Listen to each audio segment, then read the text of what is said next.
పడినటువంటి మూర్తి.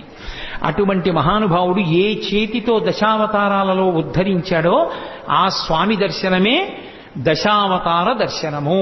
అందుకే వెంకటాచలం వెళ్ళి చక్కగా స్వామి పుష్కరిణిలో స్నానం చేసి స్వామి పుష్కరిణిలోంచి బయటికి వచ్చి ఒక్కసారి అక్కడ ఉన్నటువంటి శంకరాచార్యుల వారి పాదుకలకి నమస్కరించి అటుగా ఆదివరాహస్వామి కోవిలకి వెడుతున్నప్పుడు ఎడంచేతి పక్కన ఉన్నటువంటి పద్మంలో ఏనుగులు పద్మ కింజిల్కములను వర్షిస్తున్నటువంటి గజలక్ష్మి యొక్క దర్శనాన్ని పొంది బయటికి వెళ్లి ఆదివరాహస్వామి దేవాలయంలోకి వెళ్ళినప్పుడు స్వామి ఇలా ఉంటే ఆయన వక్షస్థలం మీద ఇలా అడ్డంగా ఉన్నటువంటి లక్ష్మి ఆయన మాట్లాడుతున్నప్పుడు ఇద్దరు గుసగుసలాడుకుంటున్నారా అన్నట్టుగా ఆయన నోటి దగ్గరికి ఆవిడ చెవి వచ్చేటట్టుగా ఉండి ఇంత చిన్ని ముఖంతో చక్కగా కస్తూరి తిలకంతో ఉండేటటువంటి అమ్మవారు ఆ ఆదివరాహస్వామి భూమిలోంచి పైకొచ్చినటువంటి మూర్తి.